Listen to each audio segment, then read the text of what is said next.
Hey there, internets. So I'm listening to Washington gun law, and he brings up about did you vote? Are you vote? Excuses he's not going to take. You know what? The idea he is right. He wants everyone saying to do something. I know it's getting just a couple days before the primary election, but yes, have you voted? Are you going to vote? I had somebody contact me a few days ago wanting to know which way to vote in some of these elections. Here's the thing: the idea that it doesn't do any good. When I see races won by 16 votes, and I saw one last year won by that, it makes a difference. When you see a race that you probably can't win, but you make the Democrats spend money, it's a it's a benefit. I've helped out in campaigns where that's about the effect we had. We came heartbreakingly close, but there were races that were closer that we won in like 2010, 2012 that we probably wouldn't have if the Democrats hadn't had to outspend a friend of mine 3-1 for a race that they should have won it without trying because Washington State's legislative boundaries were so gerrymandered. So, yes, it makes a difference, but not just that. Let me ask you a question. What else are you going to do? Are you going to sit at home and maybe fill out your ballot? If that's all you're going to do, you can do more. Not everybody is cut out for everything. I don't sign wave. I don't phone bank. I have doorbell. I've worked the fair booth every year, pretty much, for the county party. I do my county party's Facebook. I'm the original admin. Okay, and the chair is the other admin. What else are you going to do to win this?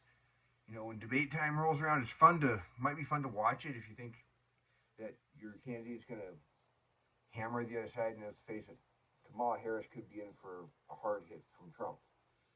I don't think she's expecting it. The Democrats think she's going to walk away with it, and I think there's a lot of hopium going on the Democratic side. But what else are you going to do? It's not just are you casting your ballot. And if you don't think that there's an election coming up right away, go check. You might have received your ballot for the primary. And this is for the primary. I can't tell you how many times when I was holding down the party office, someone would call up and say, I can't tell which ballot I'm supposed to use. I have two. It turns out they never turned in their primary ballot. So get those primary ballots in because that could make the difference in removing a rhino. I mean, Brandon Herrera, if people would have turned out, might have won his race in Texas. You know, apathy is a killer. If you know people that aren't registered or you aren't registered, get registered. It's not just the presidency. If you're in a blue state like Washington, you're going to end up casting a vote. It probably won't matter for the presidency, but what about governor? What about secretary of state?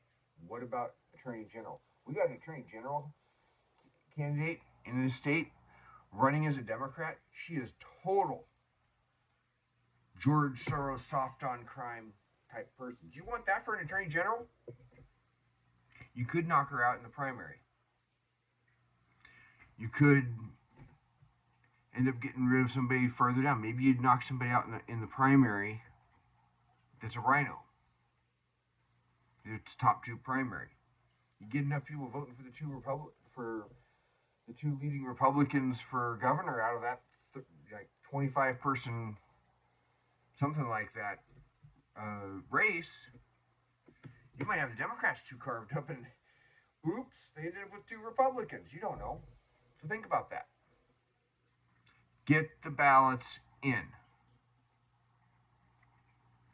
You know, I teach martial arts, and there's a thing in the new shirt from the camp I went to this last weekend. There's a philosophical thing that's part of the common in the Korean arts called 10 Articles of Faith. The first one says, be loyal to your country, sacrifice to fulfill your... So there's a jump there. That phone went to low battery. I'm not going to re-record this. So there was a thing in this martial art I do called 10 Articles of Faith. It's not unique to Subakdo, but it says, be loyal to your country, sacrifice to fulfill your duties to your country and your people. Sacrifice long enough to fill out a ballot and send it in. Sacrifice long enough to go help doorbell your precinct or go do a fair booth. If you don't have time, you don't have to give money to the Trump campaign or the RNC. Find a local candidate that you like. I keep getting these Kamala Harris ads saying, "Is today going to be the day that you donate?" I'm like, if I had money, what would it be if I just every time I saw one of those ads, I just sent $1 to a campaign, to a Republican campaign. Maybe it's not a Trump campaign. Maybe it's a legislative campaign, or for your state legislature or your county commissioner. Those count too. If you don't got money, maybe you can put some time in. That's fine too. I was doorbelling once, had somebody calling up asking for money. I'm like, dude, I don't have money, I have time, and you're hurting our cause by keeping me on the phone instead of doorbelling the next house. There's ways to help out. And that's all I'm saying. Don't just stop with voting. Yes, vote, but do something else. Even if it's just registering your neighbors. A mentor of mine once told me that when he was explaining the importance of that, this is back when you had to pull the levers to vote. He said, he was talking to somebody and they said, "Yeah, I pulled the lever for my candidate." I said, "Yeah." He said, "Yeah, I pulled the lever 5 times for mine." And they looked at him funny and said, what are you doing, voting multiple times?" He said, "No, I voted once and I convinced 4 other people to change their vote." But you know what? Registering a new voter and getting them to vote for the same candidate, that counts too. So just some thoughts beyond just whether you're going to vote on Tuesday's primary. What else are you going to do? So I'll probably be helping with the fair booth this week in Skagit County. Hope to see people come by, but I got a microscopic channel, so I don't know if that'll happen. Until then, you all take care.